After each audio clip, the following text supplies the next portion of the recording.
en el año 1893 se llevó a cabo la Exposición Mundial en Chicago y más de 21 millones de personas visitaron esas exhibiciones. Entre las características se encontraba el Parlamento Mundial de las Religiones. ¿En qué consistía esto? En que representantes de las religiones de todo el mundo iban y reunidos exponían sus puntos de vista y compartían los mejores puntos de su religión y tal vez idear una nueva religión. Una religión que abarque a todas las religiones del mundo. El evangelista Dwight Lyman Moody vio esto como una gran oportunidad para evangelizar a las personas, para el evangelismo. Usó iglesias, alquiló teatros, incluso alquiló una carpa de circo para presentar el evangelio de Jesucristo a todas las personas que iban. Los amigos de Moody querían que éste acatara las órdenes del Parlamento de Religiones, pero Moody se negó. Él sabía que Jesucristo era el Salvador preeminente, supremo, no solo uno de los muchos líderes religiosos de la historia. Él era supremo, estaba por encima.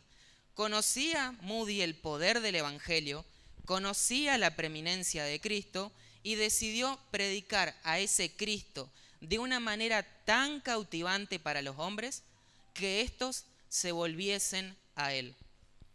La campaña de Chicago de 1893 fue el esfuerzo evangelístico más grande de la vida de Moody. Miles y miles de personas vinieron a Cristo en arrepentimiento. Moody luchaba contra la herejía declarando la verdad de una manera convincente y apasionada al hacer a Cristo tan cautivante para las personas que ellas se volviesen a él. Bueno, esto es exactamente lo que hace Pablo en Colosenses capítulo 1, versículos 15 al 23. Ahora, les pregunto, ¿cuál es su himno favorito? No sé si alguien se anima a decirme. Por ejemplo, encontramos Sublime Gracia. ¿Hay alguno que le guste ese himno? O He decidido seguir a Cristo. ¿Cuán grande es Él? Bueno, Colosenses, capítulo 1, versículo 15 al 20, es un gran himno que, según los comentaristas, cantaban los creyentes de la iglesia primitiva. Cantaban nuestros hermanos de los primeros siglos. Qué emocionante es pensar que quizás en una reunión como esta, hermanos nuestros de los primeros siglos cantaron esta porción e incluso se enseñaba esta porción de las Escrituras. Algunos dicen incluso que Pablo compuso este gran himno. Y vemos a Pablo haciendo una declaración sobre la preeminencia de Cristo. Ahora, ¿qué es preeminencia? Cuando hablamos de preeminencia, hacemos referencia a que Cristo ocupa un lugar de suprema posición. Él está por encima de todo. A diferencia de los gnósticos que en esa época exaltaban y adoraban a los ángeles, Pablo enfatizó en la preeminencia de Cristo. Pero entonces, ¿qué nos dice Pablo en este pasaje que vamos a leer acerca de la preeminencia, acerca de la supremacía de este Cristo? Él nos va a decir en los versículos 15 al 17 que Cristo es supremo en la creación. Vayan conmigo al versículo 15 que dice así: Él es la imagen del Dios invisible, el primogénito de toda la creación, porque en Él fueron creadas todas las cosas, las que hay en los cielos, las que hay en la tierra, sean tronos, sean dominios, sean principados, sean potestades. Todo fue creado por medio de Él y para Él. Y Él es antes de todas las cosas, y todas las cosas en Él subsisten. Pablo comienza diciendo que Él, Jesús, es la imagen del Dios invisible. La palabra griega que se usa para describir a Jesús es eikon. La misma palabra de la que nosotros tenemos la palabra en español ícono, o icon, mejor dicho, pronunciado. Ícono. Se refiere a una imagen que tiene una relación sustantiva con la original. Es decir, comunica la esencia y comunica la naturaleza de una cosa. Jesús usó esta misma palabra, por ejemplo, cuando una multitud lo rodeó a él y le preguntó, ¿de quién es esta imagen e inscripción? La multitud no respondió diciendo, ¿se acuerdan cuando Jesús pidió una moneda y preguntó, ¿de quién es esta imagen e inscripción? La multitud no respondió diciendo algo vago como, es la imagen de la cara de una persona. Más bien dieron una respuesta clara y específica. ¿Qué respondieron? Es de César. Y el punto es que la imagen de César en esa moneda hizo que se identificara como su moneda. La imagen de César tenía una relación sustantiva con César. Ahora, de una manera mucho más profunda, Jesús se presenta como la imagen de su Padre, haciéndolo el representante por nosotros, a nosotros, de la verdadera esencia y naturaleza de Dios el Padre. El escritor de Hebreos dijo que Jesús es el resplandor de su gloria, la imagen misma de su sustancia. Pero también en el caso de Jesús, Pablo afirma que Él es la imagen de alguien que de otro modo no puede ser visto. Él es la imagen, dice, del Dios invisible. La Biblia nos dice que Dios es Rey de los siglos, inmortal, invisible, que habita en luz inaccesible, a quien ninguno de los hombres ha visto, ni ninguno de los hombres puede ver. Y sin embargo, acá se nos dice que este Dios poderoso, que no puede ser visto por el humano, que no puede ser contemplado por el ojo humano, se ha revelado a nosotros. Qué bendición, hermanos, que no tenemos un Dios distante a nosotros, sino que un Dios que se quiere relacionar con vos y que se ha revelado, que se te ha revelado en la persona de Jesús. El apóstol Juan nos dice que aquel verbo fue hecho carne y habitó entre nosotros, y vimos su gloria, gloria como la del unigénito del Padre, lleno de gracia y de verdad. La única forma en que Dios el Padre ha sido visto por el hombre es en la persona de Jesús, su Hijo. El apóstol Juan escribió en Mateo capítulo 11, versículo 27, el apóstol Juan escribió en ese mismo capítulo, versículo 18, a Dios nadie le vio jamás. El unigénito Hijo que está en el seno del Padre, Él le ha dado a conocer. Jesús le ha dado a conocer al Padre.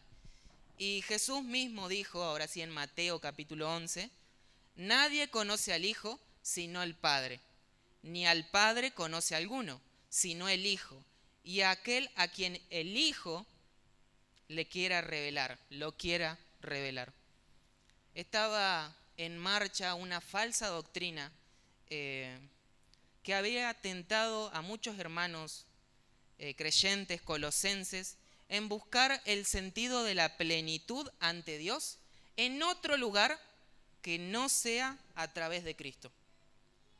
Muchos hoy también buscan acercarse a Dios por medios que no son Jesús, por medios que no son Cristo, pero esto nos recuerda que el Dios invisible no puede ser conocido de otra manera que no sea por medio, a través de su Hijo Jesús. Como escribió un teólogo llamado Calvino, diciendo, debemos, hermanos, por lo tanto, tener cuidado de buscarlo en otra parte, porque todo lo que se presente como una representación de Dios aparte de Cristo será un ídolo.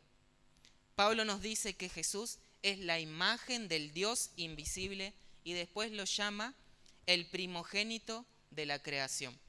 Significa esto de que Jesús es el primogénito de la creación, que Jesús fue creado por Dios o que Jesús es menor que Dios. No, eso sería malinterpretar este versículo, algo que hacen, por ejemplo, los testigos de Jehová. Arrío lo hizo y muchas religiones lo hicieron.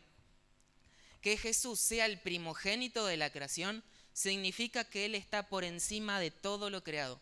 Él es superior a toda la creación. La palabra primogénito, ¿qué pensamos nosotros? Que es el primero que nació, el primero en el orden de nacimiento. Pero esta palabra en el original es mucho más profunda y nos habla de una persona que es primera en su rango, primera en dignidad.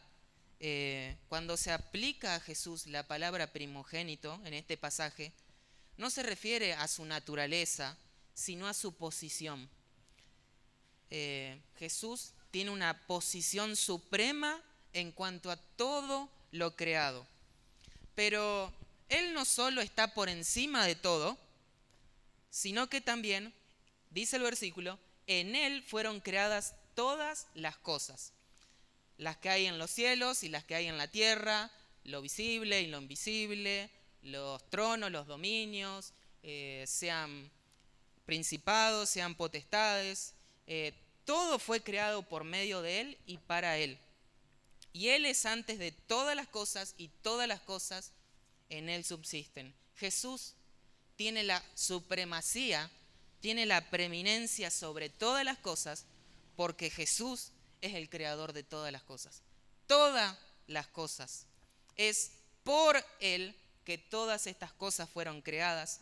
Es decir, Jesús es la fuente última de todo lo que vemos, incluso de lo que no vemos. Él es el autor divino de todo lo creado. Todas las cosas fueron creadas a través de Él. Esto quiere decir que Él es el medio de la creación. Él es el autor, pero también es el medio de la creación de todas las cosas. Como escribió el apóstol Juan al comienzo de su evangelio diciendo, todas las cosas por Él fueron hechas y sin Él nada de lo que ha sido hecho fue hecho. Todas las cosas también, hermanos, fueron creadas para Él. Este universo en el que vivimos no es un universo sin sentido, tiene un propósito. Todas las cosas apuntan a Jesús, porque fueron hechas para Él, es decir, fueron hechas para la gloria de Cristo. Todas las cosas encuentran su propósito final en Jesús. El fin principal de todas las cosas, incluidos vos y yo, es glorificarlo a Jesús. Tu vida tiene un propósito y es llevarle gloria a Cristo. El versículo nos dice que Él es antes de todas las cosas. Ahora, sabemos que nada puede venir de la nada. El universo, por ejemplo, es. Entonces, algo existió necesariamente antes del universo. No puede venir de la nada. Ese algo que existió antes del universo se llama Jesús, por quien, a través de quien y para quien todas las cosas fueron creadas. Él procedió todas las cosas en que Él era eternamente preexistente, existía antes de todo. Y finalmente se nos dice que todas las cosas en Él subsisten, o que todas las cosas en Él se mantienen unidas. Es decir, Él no solo hizo todo, sino que también sustenta todo. Un continuo sustentador de todas las cosas es Cristo. Y yo agregaría que Él evita que todo se desmorone. Si Él puede hacer eso con la creación, hermano, si Él puede sostener todo lo creado, ¿cuánto más puede evitar que nuestras vidas se desmoronen si nos rendimos a su gobierno soberano sobre nuestras vidas. ¿Cuánto más puede sostener tu vida en sus manos? Cuando tu mundo parezca estar cayéndose, mira a Jesús, porque Él sustenta todo. Qué alentador es saber que el Dios eterno que sostiene todo el universo también te está cuidando a vos. Ningún detalle de tu vida es demasiado pequeño para su preocupación. Ninguna circunstancia de tu vida es demasiado grande para su control soberano. Él sostiene tu vida. Y Pablo quiere que entendamos que porque Él es supremo en la creación, también es supremo en la iglesia. Dice el versículo 18 al 20 así. Y Él es la cabeza del cuerpo, que es la iglesia. El que es el principio, el primogénito de entre los muertos, para que en todo tenga la preeminencia. Por cuanto agradó al Padre que en Él habitase toda plenitud, y por medio de Él reconciliar consigo todas las cosas, así las que están en la tierra como las que están en los cielos, haciendo la paz mediante la sangre de su cruz. Él es llamado la cabeza del cuerpo, que es la iglesia. Una cabeza dirige al cuerpo, le da órdenes al cuerpo, le da vida, liderazgo, le da dirección al cuerpo. Y acá se nos dice que Jesús, el Dios creador de todo, está relacionado con su iglesia, con su cuerpo. Él se relaciona con nosotros como nuestra cabeza. Si la iglesia tiene como cabeza al supremo y preeminente creador de todas las cosas, entonces no puede encontrar vida, liderazgo, dirección en ninguna otra cosa que no sea en Él.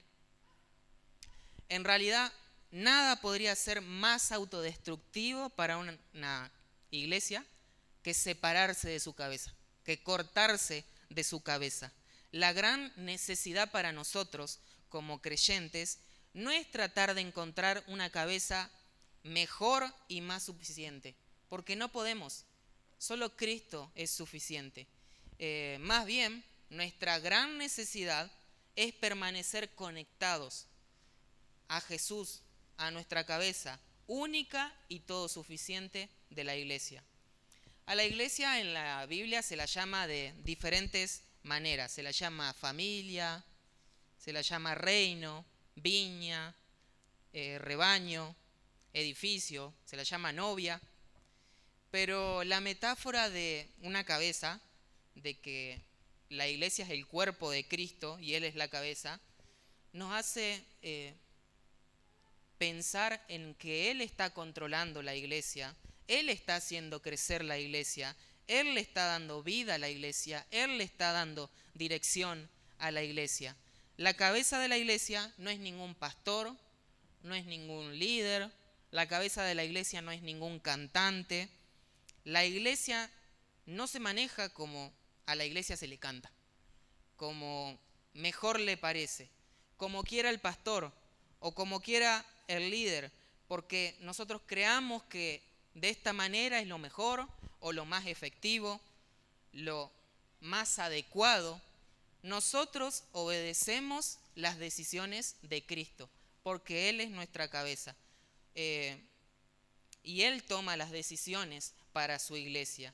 Y su palabra es nuestra guía en todo lo que hacemos. Y Pablo nos da dos razones importantes por las que Cristo es la cabeza de la iglesia. En primer lugar, dice que Él es el principio. Él es el fundador y el originador de la iglesia. La iglesia encuentra su punto de partida en Jesús. Como dijo el escritor de Hebreo, Jesús es el autor y el consumador de nuestra fe. Si Jesús es nuestro creador, es también el fundador de la iglesia.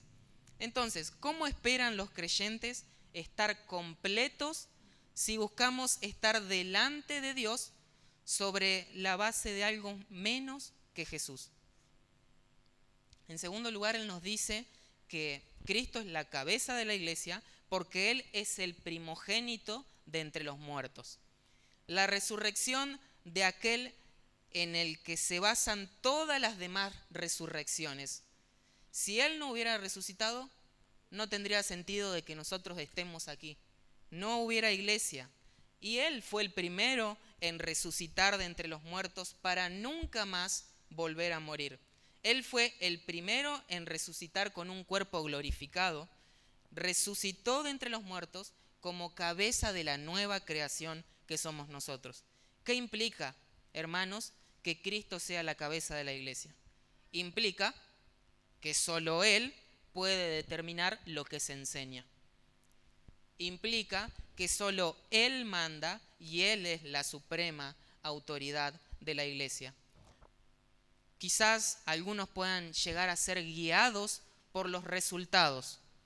Algunos, por ejemplo, se preguntan si debemos seguir evangelizando, porque resulta que evangelizamos, pero no hay muchos convertidos.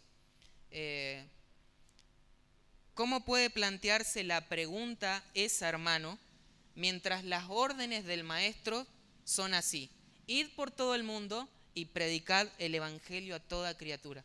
¿Cómo podemos preguntarnos eso? Si durante los próximos 10 años ninguna persona se convierte a Cristo, la iglesia igualmente tiene que obedecer la voz de su cabeza, la voz de Cristo que nos dice, id y predicad. Nosotros no somos los encargados de los resultados. Cristo es el que hace la obra, el Espíritu es el que hace la obra en las personas. Nosotros tenemos que seguirlo a Él y obedecer lo que Él nos diga. Así que, hermano, no es tu asunto los resultados, tu asunto es obedecer el mandato de la cabeza de la iglesia. ¿Qué lección aprendemos de que Cristo sea supremo en la iglesia?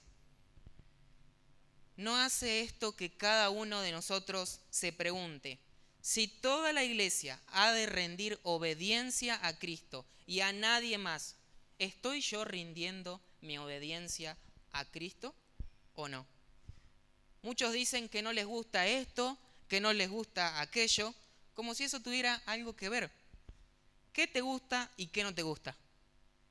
Sos un sirviente de Cristo y estás obligado a entregar tu vida a aquel que te amó. Si Cristo te da un mandato que te puede llegar a parecer duro, un mandato que te puede llegar a parecer incómodo, hermano, ¿no dejarías vos, como siervo del maestro que sos, tus caprichos y te esforzarías en seguirlo a Él? No necesitamos mirar a ningún otro lado más que a Jesús para ser completos a los ojos de Dios. Él solo es suficiente para hacernos perfectos ante el Padre. Y así Pablo resume todo esto para nosotros cuando dice que en Él, en Cristo, habita la plenitud de Dios. Los herejes enseñaron que Cristo era una especie de morada intermedia para llegar a Dios. Pero afirmaban que habían otras moradas mejores en las que habitaba más plenitud de Dios. Apártate de Él, instaban, y alcanzarás la plenitud. No, hermano. Responde Pablo diciendo, Cristo mismo es la plenitud de Dios. En Él mora toda la plenitud de Dios. Y este es el punto de Pablo. Debido a su supremacía, a la supremacía de Cristo, Él merece el primer lugar en todo. Él merece la preeminencia. Y ese es mi punto hoy. Tu vida debe estar centrada en Cristo. Debe ser una vida en donde Cristo es primero. Él es primero en tu matrimonio, Él es primero en tus finanzas, Él es primero en tu carrera, joven. Él es primero en tus amistades, Él es primero en tu noviazgo.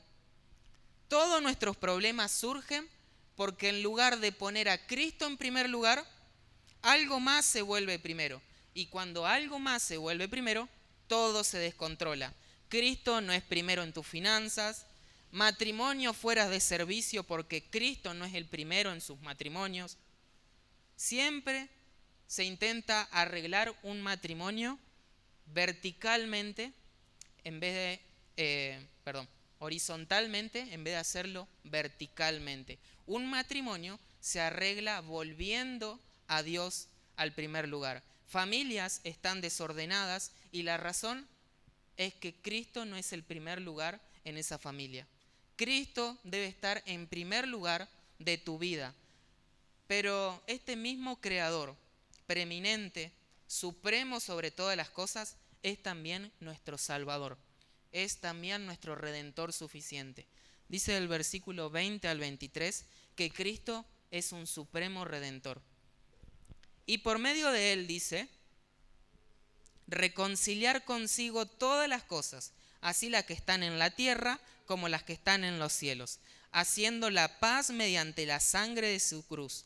Y a vosotros también, que erais en otro tiempo extraños y enemigos en vuestra mente, haciendo malas obras, ahora os ha reconciliado en su cuerpo de carne, por medio de la muerte, para presentarnos santos y sin mancha e irreprensible delante de Él. Si en verdad permanecéis fundados y firmes en la fe y sin moveros de la esperanza del Evangelio que habéis oído, el cual se predica en toda la creación que está debajo del cielo, del cual yo, Pablo, fui hecho ministro. Tal vez, hermano, amigo, estás hoy y nunca has venido a Cristo y has confiado en Él como tu Señor, como tu Salvador. Venir a Cristo, ¿qué es? Es reconocer quién es Él, que Él es Dios, que Él es creador, que Él te creó, que Él te ha reconciliado con Dios a través de su muerte en la cruz. Y te volviste a Él, confías en Él y te entregás a Él. Y lo haces a Él el primer lugar en tu vida. Si nunca lo has hecho, hoy es el día en el que puedes venir a Cristo. Muchos en Colosas fueron confundidos y engañados por la religión y la filosofía popular. Su esperanza estaba puesta en una persona, instituciones que nunca podían reconciliarlos con Dios, amigarlos, podría decirse, con Dios. Pablo sabía que solo Cristo podía ofrecer esta salvación. Estaba convencido de que Jesús era el camino, la verdad y la vida, que Él era la única esperanza para el hombre perdido. Él es preeminente a todos los demás. Él es el Dios vivo y verdadero. Señaló a los confundidos y engañados a Jesús. Nosotros también necesitamos señalar a otros hacia Él, no hacia un líder, no hacia una iglesia, no hacia una religión. Necesitamos apuntar a los perdidos hacia Jesús. Necesitamos vivir a la luz de su santidad y descansar en su presencia y su poder. ¿En qué confías en esta noche? ¿Hubo algún momento en tu vida en que te diste cuenta que estabas perdido y deshecho sin Dios? ¿Has confiado en Cristo como tu Salvador? Si no, permaneces en tu pecado, separado de Dios y enemistado con Él. Cristo pagó tu rescate. Hoy hay salvación y vida en Él. Ven a Él y ten salvación hoy, si Él ha hablado hoy a tu corazón. Pero creo que hay muchas personas que estamos acá y que quizás, tal vez, lo que estoy diciendo no es nuevo para vos. Pero en algún momento de tu vida, y quizás ahora, has renunciado a poner a Cristo en el primer lugar de tu corazón. Has renunciado en poner a Cristo en el primer lugar de tu vida. Solo te insto hoy a que regreses a Jesús. Regresá a Jesús y decile: quiero que seas el primer lugar en mi vida. Los invito, hermanos, a ponerse de pie.